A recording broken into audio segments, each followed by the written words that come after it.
کیونکہ ایک مسلمان سب کچھ برداشت کر سکتا ہے. ایک مسلمان برداشت کر لے گا تم اس کو گالی دے لو، مسلمان برداشت کر لے گا تم اس کا دنیاوی نقصان کر دو، مسلمان برداشت کر لے گا تم اس کو مار لو. لیکن یاد رکھنا ایک عاشق رسول کی، ایک نبی کے سچے عاشق کی، نبی سے محبت کرنے والے کی یہ پہچان ہوا کرتی ہے، اس کا یہ انداز ہوا کرتا ہے کہ وہ سب کچھ برداشت کر سکتا ہے، لیکن میرے مصطفیٰ کے خلاف، میرے مصطفیٰ کی ذات کے بارے میں کوئی ایک جملہ بھی غلط نکالے تو مسلمان برداشت نہیں کر سکتا. مسلمان برداشت، بات آ رہی ہے نہیں سمجھ میں تمہارے؟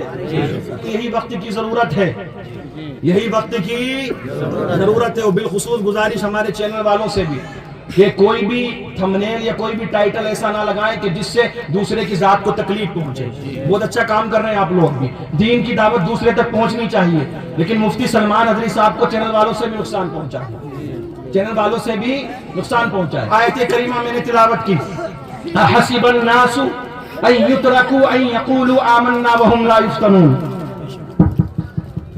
قرآن مقدس کی آیت کریمہ، اے لوگو کیا تمہارا یہ گمان ہے کہ یہ سوچ رکھا ہے کہ تم نے کلمہ پڑھ لیا بات ختم ہو گئی، اب تمہیں تکلیفیں نہیں آئیں گی، تمہیں تکلیفوں کا سامنا نہیں کرنا پڑے گا، تمہیں پریشانیاں نہیں اٹھانی پڑیں گی. آؤ ذرا توجہ ادھر رکھو، توجہ آپ لوگ ادھر توجہ رکھیں، دیکھیں ادھر توجہ رکھیں. حسب الناس ان یترکوا ان یقولوا آمنا وهم لا یفتنون. جب مسلمان ہو کلمہ پڑھ لیا ہے، نبی کا دامن تھام لیا ہے، نبی کو مانتے ہو، مصطفیٰ کریم صلی اللہ تعالی علیہ وسلم کا کلمہ پڑھ لیا ہے، تو یاد رکھنا میرے عزیزو پریشانیاں بھی آئیں گی، تکالیف کا سامنا بھی کرنا پڑے گا، مصائب و آلام کا سامنا بھی کرنا پڑے گا. کیوں میرے عزیزو؟ کیونکہ اللہ رب العزت اپنے جس بندے سے محبت کرتا ہے، رب کریم اپنے جس بندے سے پیار کرتا ہے، اللہ رب العزت اپنے جس بندے سے محبت کرتا ہے، رب کریم جس قوم سے محبت کرتا ہے، اس پر پریشانیاں نازل ہونا شروع ہو جاتی ہیں، مصائب و آلام کا اس کو سامنا کرنا پڑتا ہے. اب آپ کہو کہ مولانا یہ کیسی بات آپ نے کہہ دی، یہ کیا کہہ دیا آپ نے کہ پریشانیاں آئیں گی، مصیبتیں آئیں گی. لیکن میرے عزیزو عشق امتحان لیا کرتا ہے، محبت امتحان لیا کرتی ہے. جب بھی تم عشق کرو گے نا کسی سے تو تمہیں بڑے سے بڑے امتحان سے گزرنا پڑے گا، پیار کرو گے کسی سے تو بڑے سے بڑے امتحان سے گزرنا پڑے گا، محبت کرو گے تو بڑا سے بڑا امتحان دینا پڑے گا. اور یہ محبت کوئی دنیاوی محبت نہیں ہے، کوئی ناجائز و حرام محبت نہیں ہے، یہ محبت تو اللہ کے رسول کی محبت ہے، یہ محبت تو میرے آقا کی محبت ہے، یہ محبت تو مدینے والے مصطفیٰ کی محبت ہے. جب مصطفیٰ سے پیار کیا ہے، نبی سے محبت کی ہے، نبی کا عشق اپنے دل میں بسایا ہے. اب یاد رکھنا عشق کرتے ہو، پیار کرتے ہو، اور دوسری طرف کہتے ہو مولانا تکلیفیں آ رہی ہیں، پریشانیاں آ رہی ہیں، مصیبتیں آ رہی ہیں، پریشانیوں کا سامنا کرنا پڑ رہا ہے. آؤ قرآن نے ہمیں کیا بتایا ہے؟ قرآن نے بتا دیا تم یہ مت گمان کرنا کہ تم نے کلمہ پڑھ لیا ہے تو بات ختم ہو جائے گی. نہ، جب کلمہ پڑھ لیا ہے، اللہ کے رسول کو مان لیا ہے تو تم پر تکلیفیں بھی آئیں گی اور تمہیں پریشانیوں کا بھی سامنا کرنا پڑے گا، تمہیں پریشانیوں کا بھی. اب یہ سوال کر رہے ہیں لوگ اس طریقے کے، بولے مولانا ہم تو مسلمان ہیں، اللہ کو ماننے والے ہیں، اللہ کے رسول کو ماننے والے ہیں، تو یہ پریشانی ہم پر کیوں آ رہی ہے؟ بولو آ سکتا ہے نا ذہن میں سوال، آ سکتا ہے نہیں آ سکتا ہے؟ اصل میں چکر کیا ہے، ہم نے یہ سوچ رکھا ہے، بولے جو پریشان ہے وہ پریشان ہے، ہمیں اس بات سے کیا مطلب، ہمیں اس بات سے کیا مطلب. اور یاد رکھنا میرے آقا نے فرمایا کہ مسلمان ایک جسم کی طرح ہے. اب ہمارا جو جسم ہے، یہ باڈی جو ہے، اگر جسم کے کسی ایک حصے کو تکلیف پہنچتی ہے تو ہمارا پورا جسم متاثر ہو جاتا ہے. بولو ہوتا ہے نہیں ہوتا؟ مثال کے طور پہ انگلی جل گئی ہماری تو پورا جسم ہمارا متاثر ہو جائے گا اس سے، ٹھیک ہے نا. ہاتھ پاؤں میں چوٹ لگ گئی یا آنکھ میں چوٹ لگ گئی یا کسی جسم کے حصے میں چوٹ لگ گئی تو پورا جسم متاثر ہوگا. فرمایا یہ گیا کہ مسلمان ایک جسم کی طرح ہے. کہیں کہ مسلمان کو دنیا کے کسی بھی کونے میں رہنے والا ہے، اگر تکلیف پہنچے نا تکلیف، تو یہ نہ سوچنا کہ پریشانی میں تو فلسطین کا مسلمان ہے، پریشانی میں تو کہیں کہیں اور کا مسلمان ہے، فلاں جگہ کا مسلمان پریشان ہے، فلاں جگہ کے مسلمان کو مصیبتیں آ رہی ہیں، نہ بلکہ فرمایا یہ گیا کہ دنیا کے کسی بھی کونے میں رہنے والے مسلمان کو اگر تکلیف پہنچے تو اس کی تکلیف کا احساس دنیا کے تمام مسلمانوں کو ہونا چاہیے۔ نعرہ رسالت مسلک اعلیٰ حضرت شاعر اسلام افضل رضا رامپوری صاحب قبلہ، نعرہ تکبیر، نعرہ رسالت۔ اس کی تکلیف کا احساس سب کو ہونا چاہیے، بولو ہونا چاہیے یا نہیں؟ سب کو ہونا چاہیے، لیکن ہم نے یہ سوچ رکھا ہے کہ ہمیں کوئی مطلب نہیں ہے، جو تکلیف میں ہے وہ تکلیف میں ہے، جو پریشانی میں ہے وہ پریشانی میں ہے۔ لیکن یاد رکھنا، اگر آج تم نے اپنے رہنماؤں کا ساتھ نہیں دیا، آج اگر تم نے جو دین کے لیے کام کرنے والے ہیں، جو مذہب کے لیے کام کرنے والے ہیں، جو تحفظ ناموس رسالت کی بات کرنے والے ہیں، تم نے ان کا ساتھ نہیں دیا تو یاد رکھنا تمہاری نسلوں کی آواز اٹھانے والا بھی کوئی نہیں، تمہاری نسلوں کی آواز بلند کرنے والا بھی کوئی نہیں ہوگا۔ ہمارا یہ فرض بنتا ہے، ہمارا یہ فریضہ ہے کہ اگر ہمارے لیے کوئی آواز بلند کرتا ہے، مذہب کے لیے کوئی بات کرتا ہے، ہمارے دین کے لیے کوئی آواز اٹھاتا ہے، تو ہم کچھ کریں نہ کریں، کم سے کم ہم اس کا ساتھ تو دے سکتے ہیں۔ بولو دے سکتے نہیں دے سکتے؟ ہاتھ اٹھا کر کے بتاؤ کون کون ساتھ دے گا؟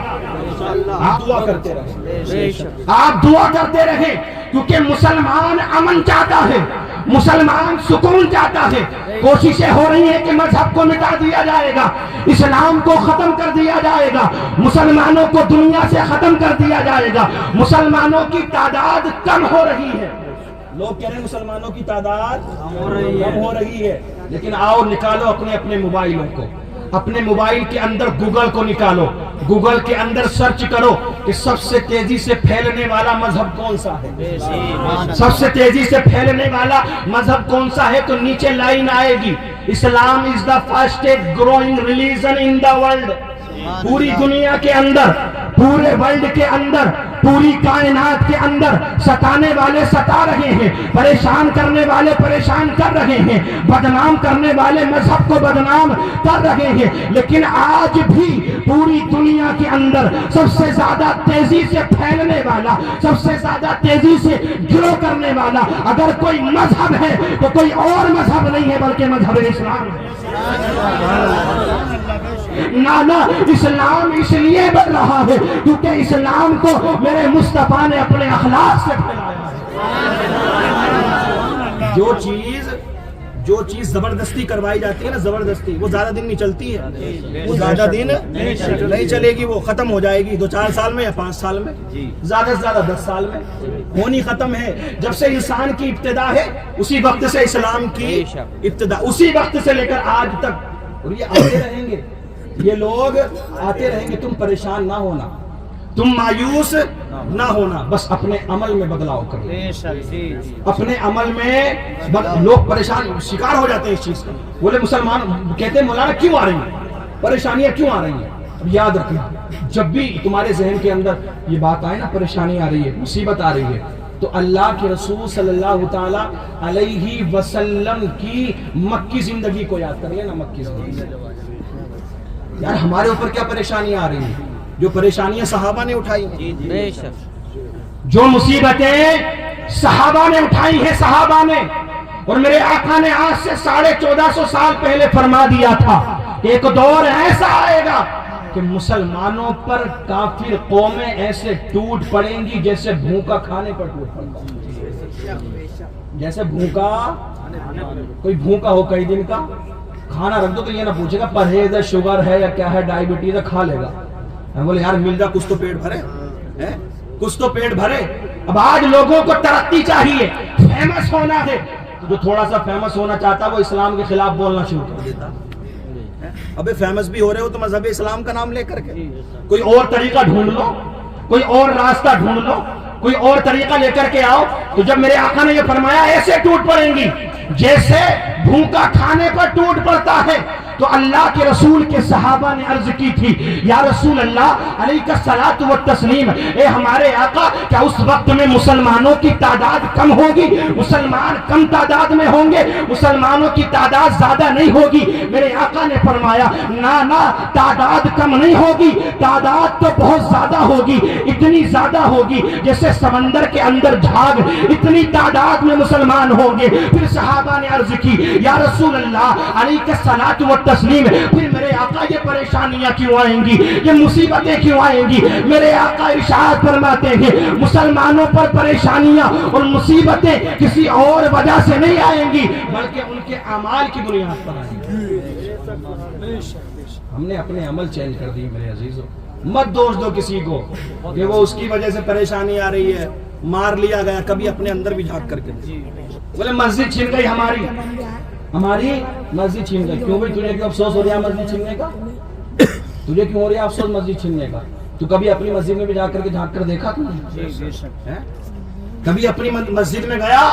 جمعہ 8 دن وہ اتنی جلدی جاتا، پھر جمعے میں بھی کہ بس کسی صورت سے وہ تقریر ختم ہوتی ہے مولانا کی تو جائے گا، اور 2 رکعت پڑھائی، خطبے کے بعد جا رہے ہیں کچھ لوگ تو ٹھیک ہے، اس کے بھی بعد میں جاتے ہیں اور پھر ایک دم سے 2 پڑھی اور فٹافٹ سمیٹ کے باہر۔ اتنی جلدی جانے کی کوشش، تو تمہیں افسوس کیوں ہے کہ مسجدیں چھن گئی؟ افسوس تو اس وقت ہونے چاہیے تھا کہ جب تم 5 وقت کی نماز پڑھتے، مسجد میں جا کر کے سجدہ کرتے۔ افسوس کیوں کر رہے ہو؟ تو تب کرتے جب تم مسجدوں کو آباد کرتے۔ یاد رکھنا، اگر آج بھی تم اپنی مسجدوں کو بچانا چاہتے ہو، اپنی مساجد کو بچانا چاہتے ہو، تو اپنی مسجدوں کو یہ رنگ و روغن سے نہیں بلکہ اپنی پیشانی سے آباد کرنا شروع کر دو۔ دنیا کے اندر کسی کے اندر یہ طاقت نہیں ہے کہ تمہاری مسجدوں کو چھین سکے، مسجدوں کو